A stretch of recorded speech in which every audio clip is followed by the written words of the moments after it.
विपत्ति धैर्य मथाभ्युदये क्षमा सदसि वाक्पटुतायुधे विक्रमः यशसि चाभिरुचिर्व्यसनं श्रुतौ प्रकृतिसिद्धमिदं हि महात्मनाम् प्रकृतिसिद्धमिदं हि महात्मनाम्।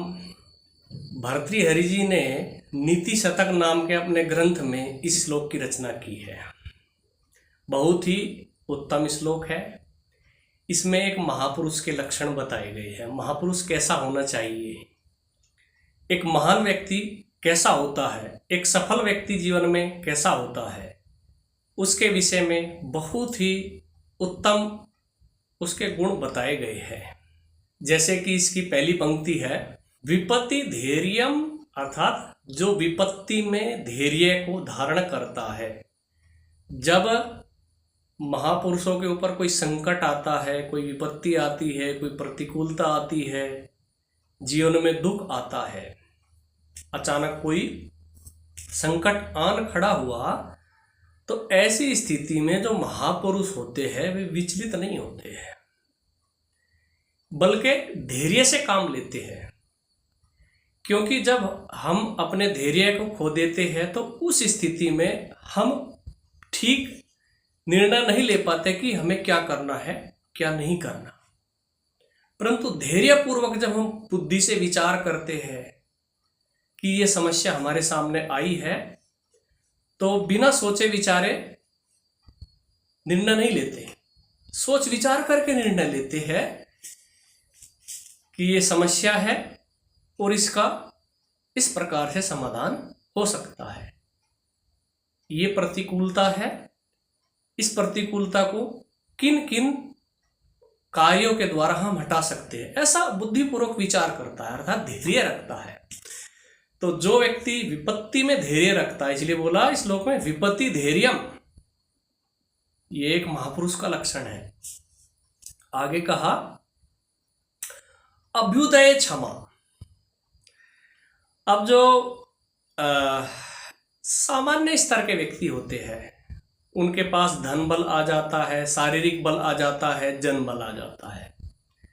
अर्थात कोई सामान्य स्तर का व्यक्ति है और बहुत सारे लोग उसके साथी होते हैं, या वो बहुत धनवान हो जाता है या बहुत बलशाली हो जाता है, तो वो क्या करता है, वो दूसरों को जो है दबाना शुरू कर देता है, दूसरे लोगों के ऊपर अन्याय करता है, इस प्रकार का व्यक्ति। लेकिन महापुरुष ऐसा नहीं करते, इसलिए कहा अभ्युदय क्षमा।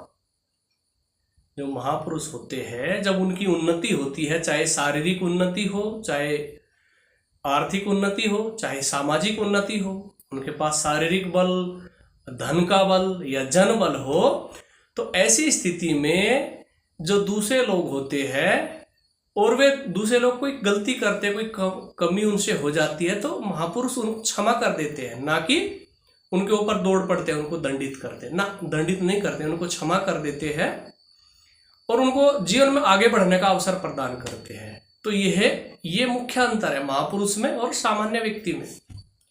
जो सामान्य बुद्धि का व्यक्ति होगा वो अपने बल का दुरुपयोग करेगा। जब उसका अभ्युदय होगा, उसके साधन बढ़ेंगे, तो वह दूसरे व्यक्ति के ऊपर अपने बल का दुरुपयोग करेगा। यदि दूसरा व्यक्ति कहीं कुछ भी गलती करता है तो वो क्या कहे, उसको दंडित कर देता है, परंतु महापुरुष क्षमा कर देता है। क्षमाशीलता अर्थात जितना अभ्युदय, जितने साधन एक महापुरुष के बढ़ते हैं संसार में, जैसे कोई महापुरुष है, एक समाज सेवी है, वेद मार्ग पर चलने वाला है, देश की रक्षा के लिए कार्य कर रहा है, और उसके पास धीरे धीरे उसकी सामर्थ्य बढ़ती जा रही है, साधन आते जा रहे हैं, उसके पास बहुत सारे गाड़ी है, बंगला है,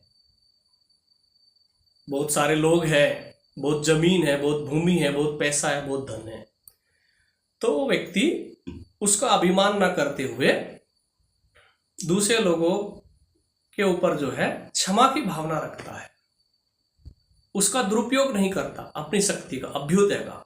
तो महापुरुष के लिए कहा कि अभ्युदय क्षमा, जो अभ्युदय में दूसरे को क्षमा कर देता है और विपत्ति में जो धैर्य रखता है। दो बातें हो गई, विपत्ति में धैर्य रखने वाला और अभ्युदय में दूसरे लोगों को क्षमा करने वाला।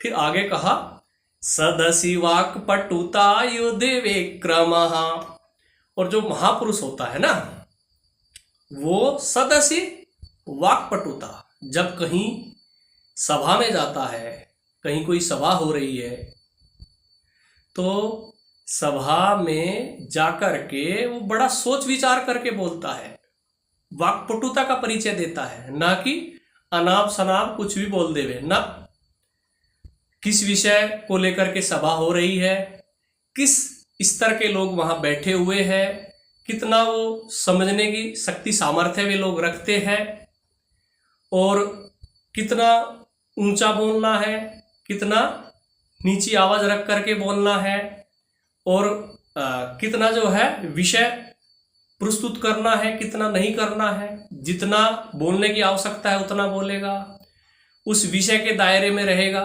जिस विषय से संबंधित वो सभा है, और अधिक से अधिक उपयोगी बातें बोलेगा। तो सभा में वाक्पटुता जो दिखाता है ये भी एक महापुरुष का लक्षण है। सदसि वाक्पटुता युधि विक्रमः, और ऐसा नहीं है जो महापुरुष होता है खाली उसको ये मत समझिए कि वो कायर है, हमेशा क्षमा ही करेगा। ना, जब दुष्ट लोगों के साथ युद्ध होता है तो युद्ध के समय में वो व्यक्ति पराक्रम दिखाता है। युधि विक्रमः, युद्ध के समय में पूरा पराक्रम दिखाएगा, पूरा अपनी शक्ति सामर्थ्य का उपयोग करते हुए जो शत्रु है उस शत्रु को वो परास्त कर देता है। तो युद्ध में पराक्रम दिखाना जो एक लक्षण है ये भी महापुरुष में घटता है। अब ये क्षत्रिय और ब्राह्मण दोनों में घट सकता है। कोई ब्राह्मण है तो जब अज्ञानता फैल रही है, सिद्धांत विरुद्ध बातें चल रही है संसार में, समाज में, तो उन गलत बातों का पुरजोर विरोध करता है, गलत सिद्धांतों का पुरजोर विरोध करता है। ये ब्राह्मण का कार्य है, अर्थात अज्ञानता को हटाता है, ज्ञान का जो है प्रचार प्रसार करता है, ये ब्राह्मण करता है। और क्षत्रिय जब कोई शत्रु देश को हानि पहुंचाता है, जब कुछ असामाजिक तत्व समाज में जो है अराजकता फैलाते हैं, तो वो क्षत्रिय जो है उनका डट करके मुकाबला करता है। तो महापुरुष के अंदर धैर्य होता है। महापुरुष जो है अभ्युदय में दूसरे लोगों को क्षमा कर देता है, सभा में बड़ी कुशलता पूर्वक महापुरुष जो है बोलता है, और जब युद्ध कहीं होता है तो युद्ध के समय में पूरे पराक्रम के साथ लड़ता है और विजय को प्राप्त कर लेता है। तो ये चार लक्षण हो गए। आगे बोला यशसि चाभिरुचिर्व्यसनम श्रुतौ, तो ऐसा व्यक्ति जो है अपयश से बचता है और यश की इच्छा करता है, यश की चाहना करता है, यश में उसकी रुचि होती है। एक होता है यश, एक होता है अपयश।